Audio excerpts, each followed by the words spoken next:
capítulo 3. Dando sequência aos nossos estudos neste capítulo, Eclesiastes, capítulo 3. Hoje faremos a meditação, a reflexão nos versículos 16 e 17. Diz assim: Vi ainda debaixo do sol que no lugar do juízo reinava a maldade, e no lugar da justiça, maldade ainda. Então disse comigo: Deus julgará o justo e o perverso, pois há tempo para todo propósito e para toda obra. Glória a Deus. Vi ainda, é o que Salomão observa no início do versículo 16. Vi ainda. A cosmovisão, seja ela particular ou coletiva, ela tem tudo a ver com os nossos atos, os atos do ser humano em relação à sua vida e a tudo que existe. Todo homem, ele vê o mundo debaixo do sol, o mundo como nós o conhecemos aqui. Mas nem todos veem o mundo ou veem todas as coisas da mesma forma. Há diferenças nas cosmovisões debaixo do sol. Mas a interpretação que se faz do mundo e o modo de vida resultante dessa compreensão, seja ela pessoal ou coletiva, estão entrelaçados com a questão do como eu vejo e o modo como eu vivo, entrelaça todas as coisas, todos os nossos atos. Por exemplo, se a cosmovisão for materialista, ou seja, ela não verá propósito em nada, tudo é vão, tudo é fútil, não haverá um sentido espiritual, pois se tudo que existe é a matéria, se tudo é obra do acaso, se não há um Criador, se não há um propósito transcendente, então não há valores morais, não há então sequer alguém diante de quem nós prestaremos contas. Ou seja, tudo que eu faço, tudo que eu fizer ou deixar de fazer, não encontrará nenhuma condenação depois desta vida. Nós não teremos que prestar contas a ninguém, porque essa é a perspectiva materialista. Morreu, acabou. O que se fez aqui, como tem um ditado que diz, aqui se faz, aqui se paga, né? Então, basicamente é isso na perspectiva materialista. Aqui se faz, aqui se paga, e se não se pagar aqui, não haverá que pagar em lugar nenhum mais. Essa é a ideia. É interessante que, ainda que sejam estabelecidas regras, leis fundamentais para o convívio social, né, sejam essas regras ou leis estabelecidas de forma democrática, escolhidas pelo povo, por alguém escolhido pelo povo, ou de forma ditatorial, imposta ao povo, né, contra a vontade dele, ainda que seja de qualquer forma, essas regras estabelecidas, né, mesmo que elas sejam estabelecidas, o que vai imperar mesmo será a esperteza, será a força para manipular o sistema que foi estabelecido por tais regras, e assim a pessoa vai poder burlar, vai poder se sobressair aos demais. Amados, se a pessoa nesse sistema materialista ela não for pega burlando as regras, quebrando, né, os mandamentos, as leis estabelecidas, se a pessoa tiver algum poder para poder se esquivar dessa justiça terrena, seja um poder financeiro, muitos se safam pelo poder financeiro, seja um poder bélico, ele tem armas, ele é poderoso, tem um exército, seja um poder político, ele tem grande influência, seja um poder filosófico, né, fama, sucesso, se ele tiver alguma dessas características, algum destes poderes, ele então vai se safar diante da sociedade, mesmo quando ele for pego, mesmo quando for evidenciado que ele é corrupto, que ele é injusto. Por mais que ignoremos e não gostemos dessa situação, Essa é a realidade no mundo materialista, onde os mais fortes, os mais espertos, os mais hábeis, entre aspas, são estes que sobrevivem neste sistema materialista, enquanto os outros estão fadados à morte e à derrota e à injustiça. Queridos, mas se a cosmovisão não for materialista, se ela for espiritual, especialmente se ela for cristã, como é a nossa, então sim haverá sentido na vida, haverá propósitos em tudo o que acontece debaixo do sol. E tudo além desta vida também tem propósitos, não só o aqui e agora. Isso também leva-nos à compreensão de que quando há uma visão cristã, uma cosmovisão, espiritual, nós temos valores, nós temos regras, temos princípios, e estes não se baseiam apenas em questões egoístas, mas no altruísmo. Não se baseia em questões materialistas, no material, mas no espiritual. Não se baseiam na vontade do homem, no que o homem estabeleceu, mas na vontade de Deus, do Criador, do que Ele estabeleceu como regra de fé e prática para as nossas vidas. Então, há princípios diferentes, o materialista e o espiritual. E eu lhe pergunto, como você vê o mundo? Como você vê as injustiças que existem no mundo? E ainda, como você reage de acordo com a sua cosmovisão? De forma coerente com o que você crê teoricamente ou incoerente? Na prática é outra coisa. Nós queremos meditar sobre alguns aspectos importantes que Salomão nos ensina neste texto. Em primeiro lugar, tendo como tema também a injustiça que se vê e a justiça que se verá, nós queremos abordar dois aspectos importantes. Primeiro, as injustiças humanas que se veem debaixo do céu, ou debaixo do sol, aqui na terra, entre os homens caídos. No versículo 16, Salomão disse: vi ainda debaixo do sol que no lugar do juízo reinava a maldade, e no lugar da justiça, maldade ainda. Então Salomão vê injustiças reinando em todas as épocas e lugares. Nada deveria ocupar o lugar do juízo, do julgamento justo, pois ele é fundamental para nós vivermos em sociedade, harmonicamente.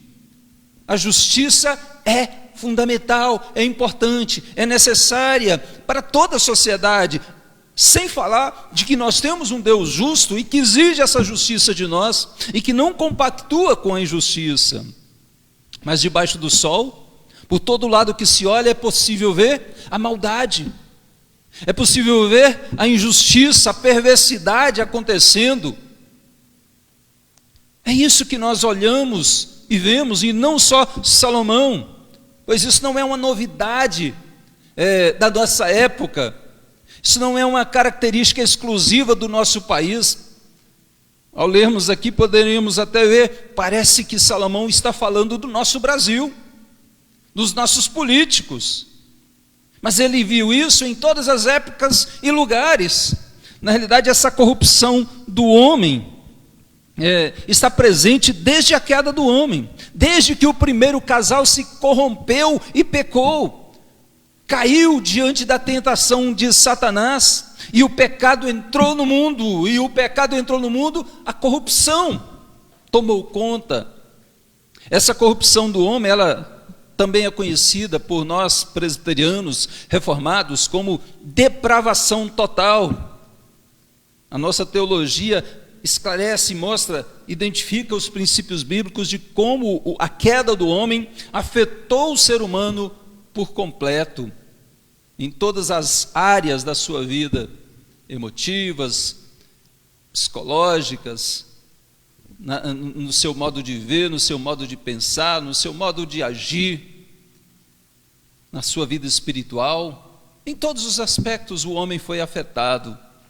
Mas Essa corrupção nos ajuda a entender não só a questão da natureza corrupta do ser humano em si mesma, mas o próprio agravamento dessa condição, dessa corrupção humana através das gerações.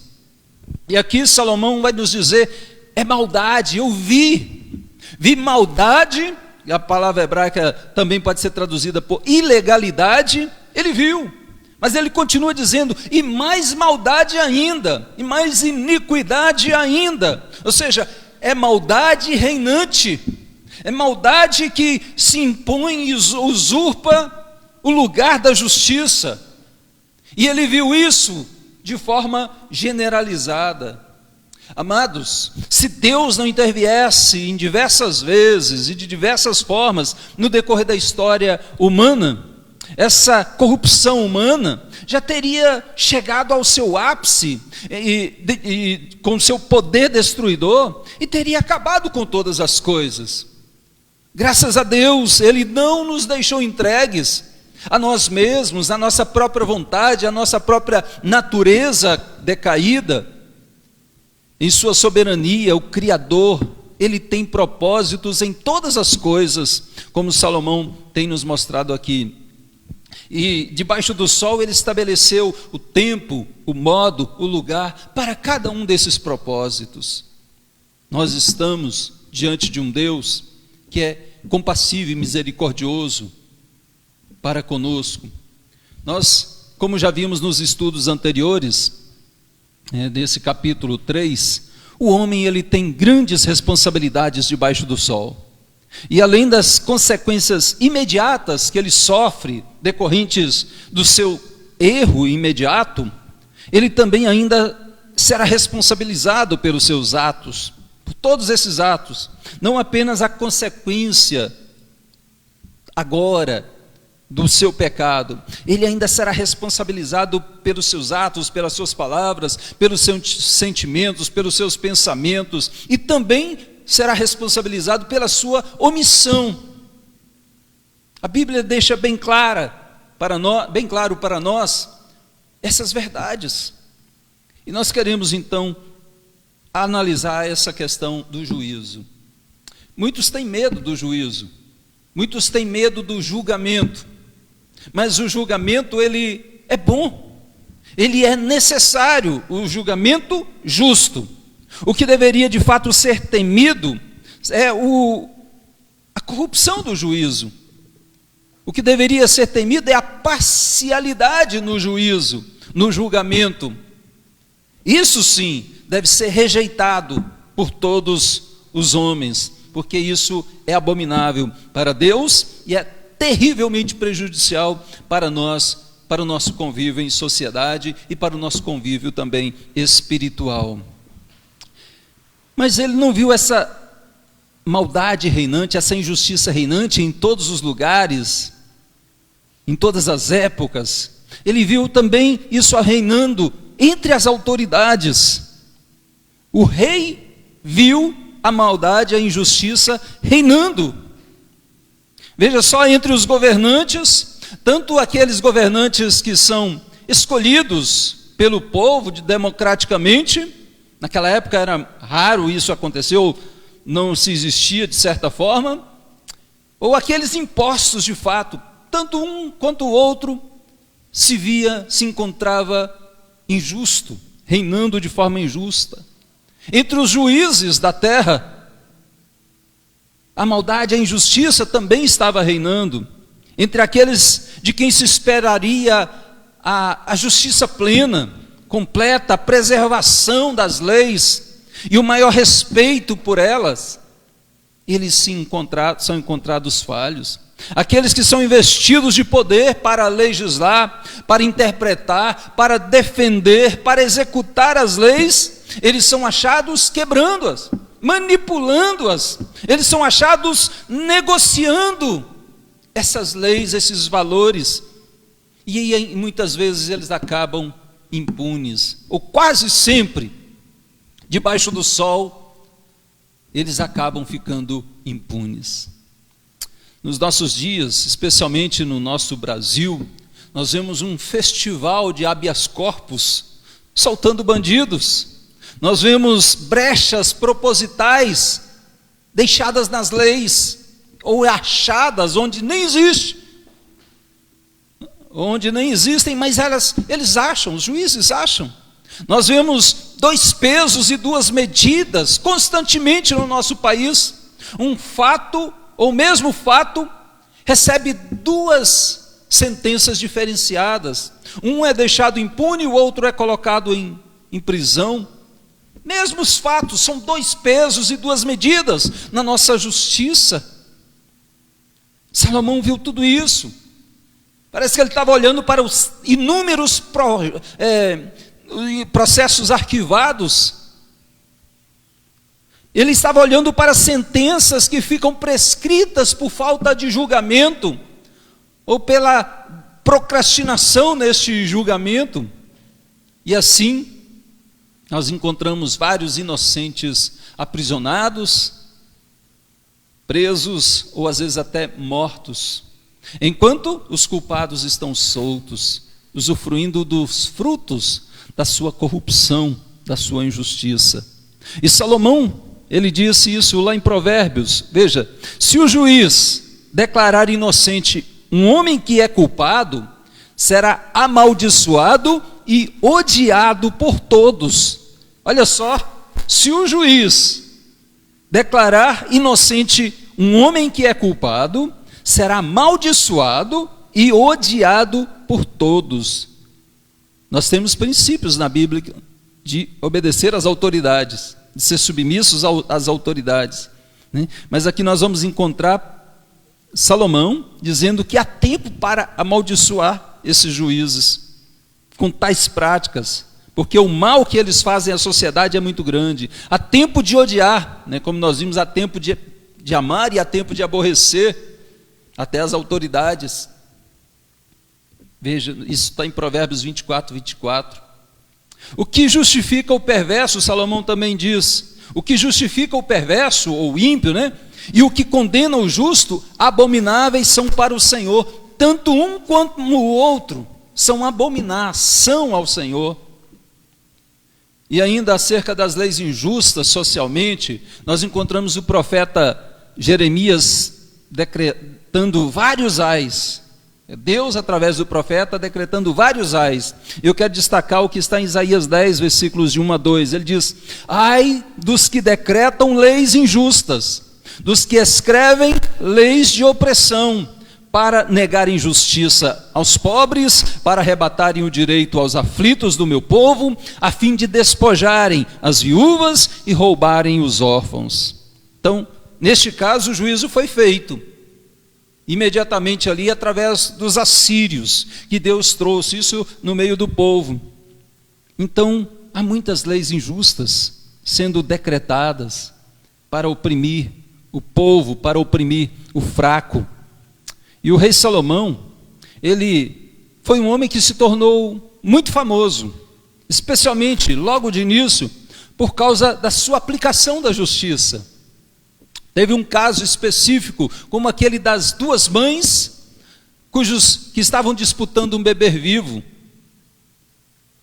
Uma dizia, o outro bebê que morreu é o dela. Ela dizia, não, esse bebê vivo é o meu. E assim ficou nessa disputa, e não tinha teste de DNA naquela época. Não tinha nenhuma outra testemunha. E Salomão dá a ordem: divida esse bebê em 2 partes, e dê uma parte para uma e uma parte para outra. Uma das mulheres disse, não, de jeito nenhum, entrega para ela, eu prefiro ver o meu filho vivo com ela. Salomão então diz, dá para essa mulher, essa que é a verdadeira mãe. Salomão ficou famoso pela aplicação da justiça, com sabedoria. Mas é interessante observarmos que nem mesmo o sábio, rico e poderoso Salomão, a autoridade máxima daquele país, conseguiu acabar com a injustiça, com a corrupção no meio do povo. Na verdade, ele mesmo se corrompeu, na verdade, ele mesmo se afastou de Deus e dos princípios estabelecidos na lei do Senhor. Então, quem poderá de fato nos defender da injustiça? Quem poderá acabar com essa corrupção crescente que invade o mundo e toma conta de tudo? Quem poderá? Eu pergunto, será o presidente com os seus ministros e toda a sua equipe de governo no poder executivo? Serão também todos os deputados federais e senadores com seus assessores e toda a equipe do poder legislativo? Serão também todos os juízes do STF, do Supremo Tribunal Federal do nosso país, com seus assessores e toda a equipe do judiciário?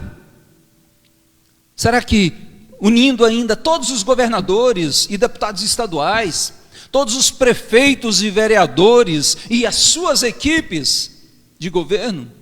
Será que, unindo todos os policiais, todos os delegados, todos os juízes de primeira, segunda, terceira e até última instância, será que com eles e todas as suas equipes unidas, com todos os recursos necessários dados a todos esses mencionados aqui, vamos supor que eles recebam todo o apoio social, eles recebam todo o apoio financeiro, todo o equipamento mais moderno que tiver, para poder combater a corrupção, será que eles conseguiriam?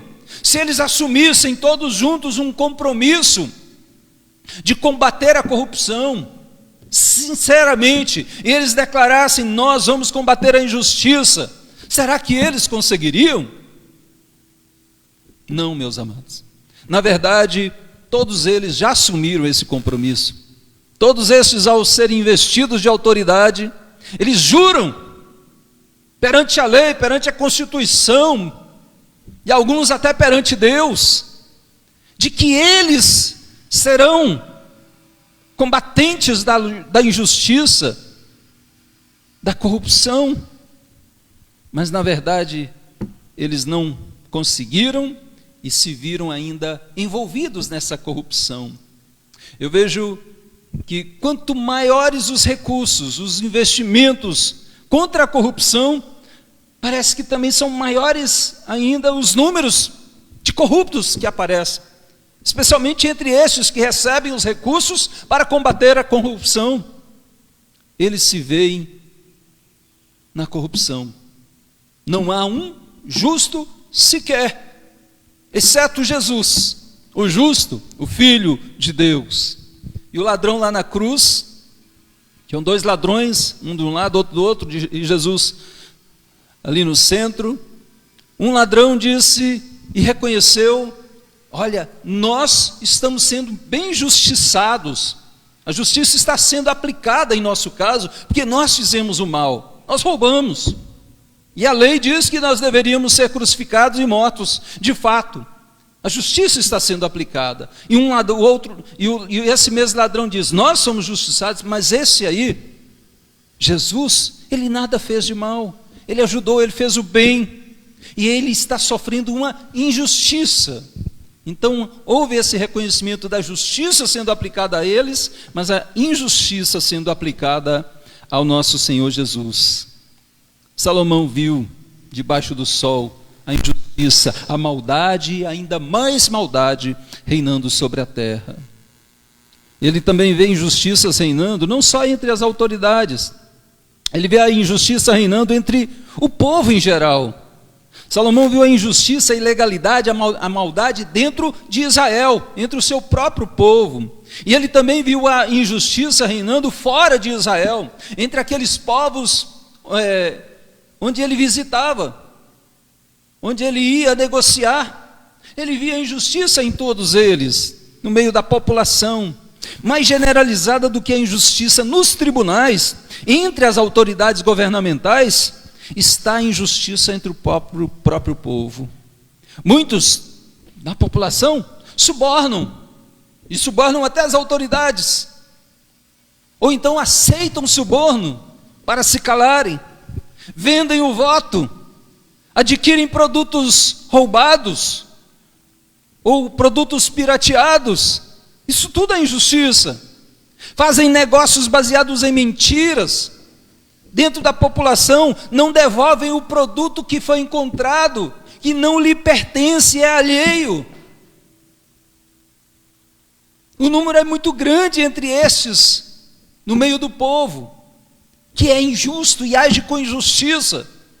E muitas vezes cobra as autoridades quando o próprio povo está envolvido na corrupção generalizada.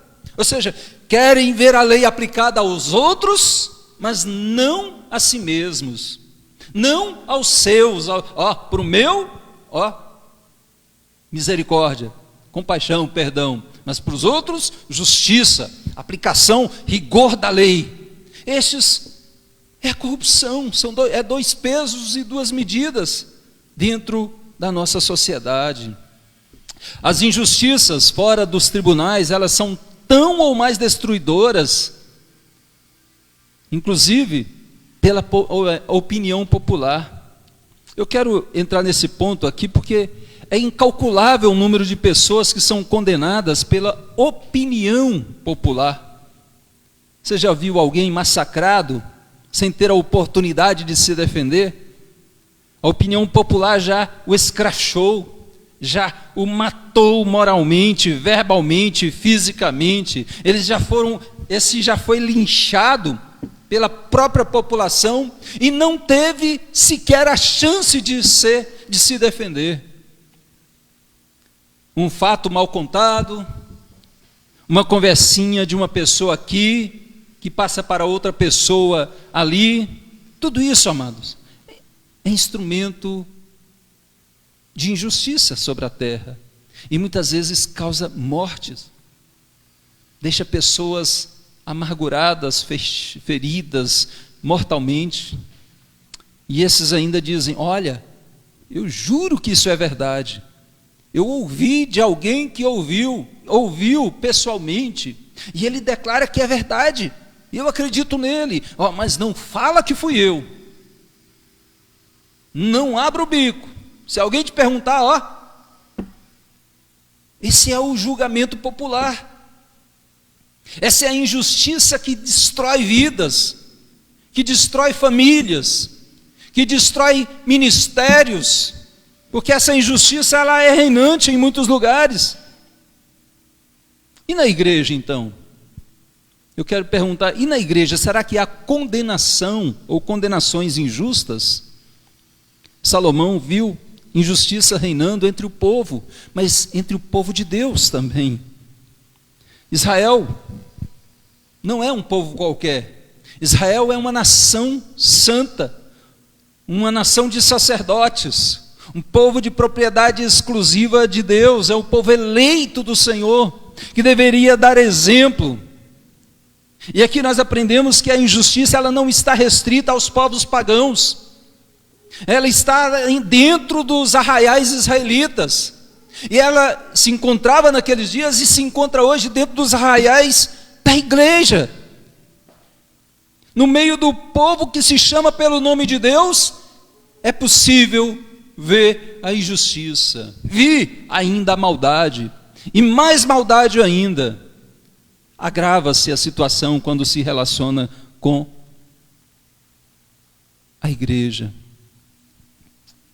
Queridos, aqui nós estamos falando de um povo cuja cosmovisão não é materialista. Pelo menos não na prática, na teoria. Mas na prática, vivem como se Deus não existisse. Vivem como se não tivessem que prestar contas. Vivem como se não tivessem uma regra de fé e prática a ser seguida e estabelecida pelo próprio Deus. Queridos, nós temos responsabilidades acerca da aplicação da justiça aqui debaixo do sol, no nosso mundo. Uma coisa é saber que a injustiça é algo crônico. E isso acontece de fato, o pecado entrou no mundo, a humanidade é caída. E ainda há uma intervenção maligna no mundo. Mas uma coisa é saber que essa injustiça é crônica. Outra coisa é ser complacente com ela, quando ela está no nosso meio.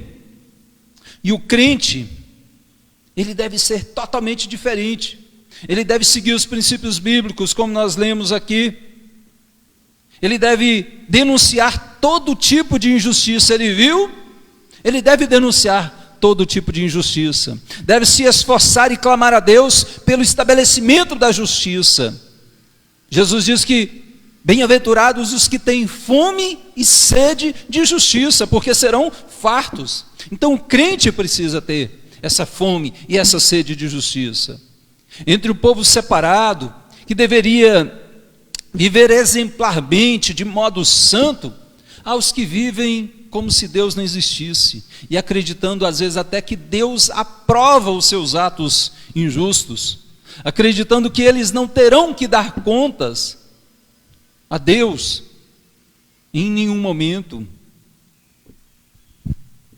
Não são apenas os pagãos, os descrentes que são injustos nos seus negócios, pessoas que são batizadas, membros professos, envolvidos muitas vezes até na liderança da igreja, infelizmente são encontradas na prática comum da injustiça.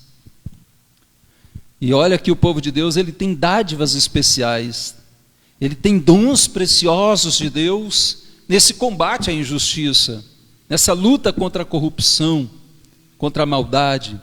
Cada crente tem, além da constituição do seu país, do seu município, do seu estado, né, Constituição Federal, ele tem a lei divina. Ele tem a lei divina não só aqui na palavra, ele tem ela no seu coração. Ele tem o Espírito Santo que o convence do seu pecado, da justiça e do juízo.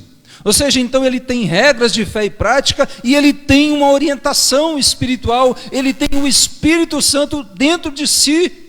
Isso tudo nos capacita a vencer, a lutar contra a injustiça em nós e na justiça fora de nós, vivendo de uma forma santa e justa. Tenho percebido que entre muitos membros da igreja há um medo, há uma aversão por tribunais eclesiásticos. Essa palavra ou essa frase causa arrepios em muitos. Tribunal, eclesiásticos. Alguns não compreendem a necessidade e a importância. Calvino chegou a dizer que, de fato, não só Calvino, mas alguns teólogos reformados, que a disciplina eclesiástica ela é característica da verdadeira igreja de Cristo. Onde não há disciplina eclesiástica, não há também uma verdadeira igreja de Cristo. Onde as pessoas fazem o que bem quiserem, onde elas não têm nenhuma restrição, onde elas não têm nenhum tratamento adequado, não há igreja verdadeira de Jesus Cristo. E essas pessoas pensam que isso é mal. E eu digo que, por mais falho que esse tribunal eclesiástico possa ser, por ser formado de homens, e homens limitados, pecadores como nós, ele é muito melhor do que sem ele. Pois no tribunal, eu levanto aqui algumas questões. No tribunal, por exemplo, a pessoa ainda tem a condição de se defender, de não ser considerada culpada, sem que antes sejam dados todos os passos processuais legais. Mesmo na condição de ré, ela não é considerada culpada antes disso. A pessoa será julgada com base em critérios pré-estabelecidos, não só para ela, mas para todos. Não há uma parcialidade, é um julgamento imparcial. As regras são as mesmas para todos, não há dois pesos e duas medidas.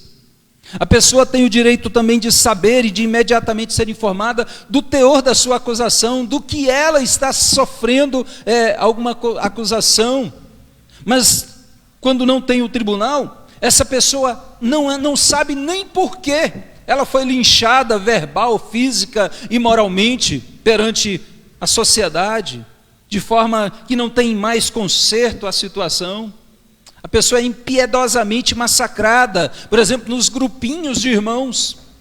Não tem tribunal eclesiástico. Eu odeio o tribunal eclesiástico, mas faz os seus julgamentos, condenam e aplicam a pena de destruição para o próximo, para o irmão. E isso ainda se amplia à questão de pastores, que falam dos outros pastores, que denigrem a imagem de colegas pastores, porque eles ouviram algo ou ouviram de alguém, e aí então eles já condenam. Eu não quero nem saber desse pastor. Ele não é pastor e está condenado sem um devido julgamento. Por isso, amados, se o tribunal eclesiástico pode causar aversão em alguns, a falta dele é que deveria causar. A falta dele é que deveria ser temida. A falta dele é que inclui injustiças de forma cada vez mais crescentes. Mas no tribunal a pessoa terá o direito de se defender, de apresentar a sua versão dos fatos, de apresentar as provas da sua inocência, ou então terá a responsabilidade, a oportunidade de reconhecer o seu erro, de se arrepender diante da pessoa que ele ofendeu e diante dos demais, e ainda, quem sabe, até reparar, se possível, o erro cometido, quando possível.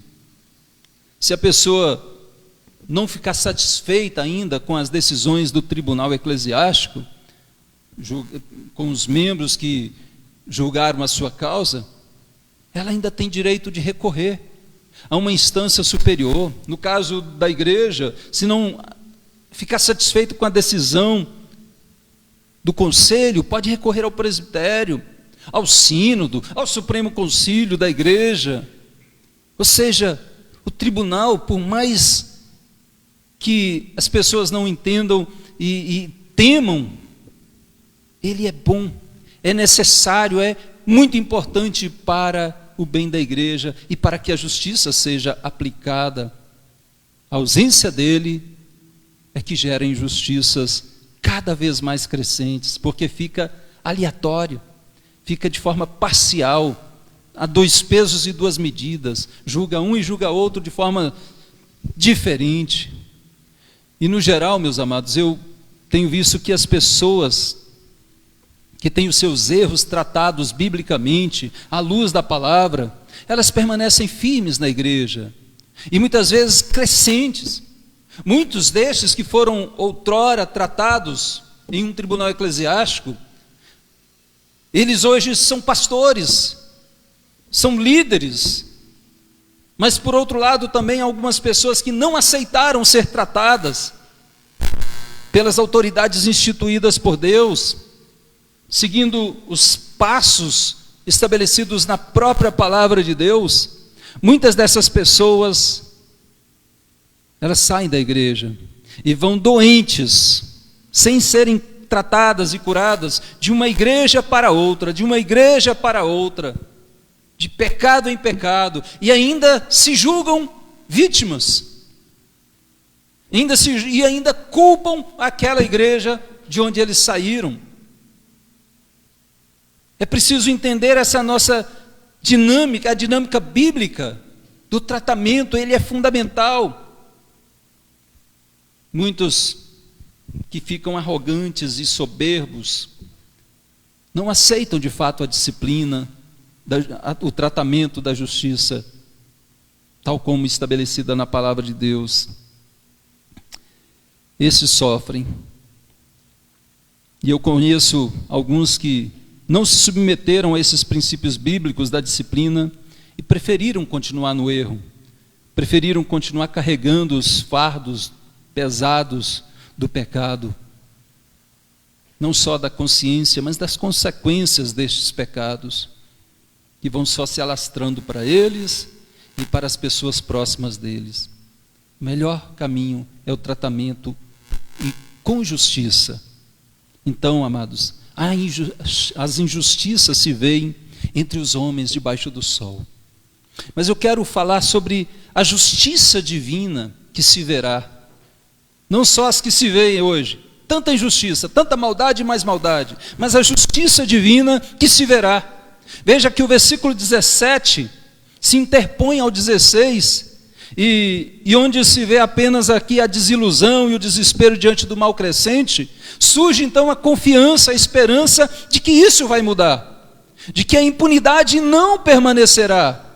Salomão não está aqui supondo que isso possa vir a acontecer, ele está afirmando o que toda a Bíblia afirma, ou seja, a justiça será executada pelo juiz divino.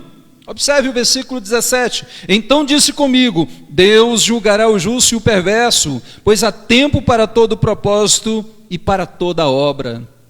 Ou seja, o soberano juiz, ele criou o mundo e tudo que nele há, ele estabeleceu as leis naturais do universo e ele também estabeleceu as leis morais para as suas criaturas. E como justo juiz, aquele que não se corrompe, como aquele que não terá por inocente o culpado, ele estabeleceu a justiça no seu devido lugar, e de modo formoso, e com propósito. E as suas criaturas corrompidas, corromperam ainda o lugar dessa justiça, como diz aqui o texto, no lugar do juízo, no lugar da justiça havia maldade. O homem pecador corrompeu tudo isso, mas o Supremo Juiz fará justiça. Mas o Supremo Juiz fará justiça, isso ele diz aqui, para todos, justos e perversos. Deus julgará os justos e os perversos. Ou seja, todos comparecerão perante o tribunal do juiz de toda a terra, do juiz de toda a terra e céus. Até os demônios sabem que haverá um dia final de juízo para eles e para os homens. Todos terão que comparecer. E o profeta anunciou: o juízo começará pela casa de Deus. E Pedro, apóstolo, também disse: porque a ocasião de começar o juízo pela casa de Deus é chegada. Ora, se primeiro vem por nós, qual será o fim daqueles que não obedecem ao evangelho de Deus? E se é com dificuldade que o justo é salvo, onde vai comparecer o ímpio, sim, o pecador? E Paulo também diz que ele julgará vivos e mortos. A Timóteo ele escreve: conjuro-te perante Deus e Cristo Jesus, que há de julgar vivos e mortos pela manifestação e pelo seu reino. E o credo apostólico, ele também declara que Jesus há de vir para julgar vivos e mortos. Então, meus amados, Jesus voltará. Deus irá trazer a juízo todos, justos e perversos. Deus adverte através de Isaías com vários ais. Nós citamos uma parte do texto, e dentre esses ais, eu destaco aqui um deles, em 5:20, Isaías 5:20. Ai dos que ao mal chamam bem, e ao bem mal, que fazem da escuridade luz, e da luz escuridade, põem o amargo por doce, e o doce por amargo. Ah, quantos estão fazendo isso, invertendo os valores estabelecidos por Deus, as leis, os princípios dados por Deus para o homem. Quantos? Deus fará justiça, e fará todos e no tempo certo. O texto diz que há tempo para todo propósito e para toda obra. Aqui não se trata de um tempo do homem, não é conforme as expectativas ou determinações deste homem pecador, caído. João, por exemplo, ele viu debaixo do altar as almas dos que tinham sido mortos por causa da palavra de Deus e por causa do testemunho que eles sustentavam. Esses estavam clamando em alta voz, dizendo: até quando, ó soberano Senhor, santo e verdadeiro, não julgas nem vingas o nosso sangue dos que habitam sobre a terra? Então a cada um deles foi dada uma vestidura branca, e lhes disseram que repousassem ainda por pouco tempo, até que também se completasse o número dos seus conservos e seus irmãos que iam ser mortos, como igualmente eles o foram. Então há um tempo, e nós entendemos aqui, percebemos que Deus permite de fato, temporariamente, que alguns corruptos e injustos permaneçam, apenas durante um tempo, conforme o propósito divino. E algumas vezes, aos olhos nossos, humanamente falando, os injustos e também os injustiçados, muitas vezes irão morrer, sem ver a aplicação da justiça, quanto aos seus pecados, ou quanto ao pecado dos outros. Muitas vezes, sim, nós vamos morrer sendo injustiçados, e não veremos a justiça terrena sendo aplicada. Vamos ver pessoas perecendo inocentemente, não que não tenham pecados, mas perecendo indevidamente por causa de um pecado em particular. E não haverá justiça aqui na terra. Embora muitos achem que isso esteja demorando, e que irá demorar muito mais ainda, ou que achem que isso nunca irá acontecer, ou seja, o juízo nunca virá, ele virá, amados. O juízo virá no tempo certo. E assim como Deus executou o juízo contra o mundo nos dias de Noé, trazendo o dilúvio, como Deus executou o juízo contra Sodoma e Gomorra com fogo e enxofre nos dias de Abraão e Ló, contra Faraó e os egípcios nos dias de Moisés, trazendo-lhes as pragas, contra Israel e Judá, por causa dos pecados dessa nação, e levando-os para o cativeiro, e em várias outras ocasiões. Amados, a justiça divina, ela será executada de forma final, no tempo certo de Deus.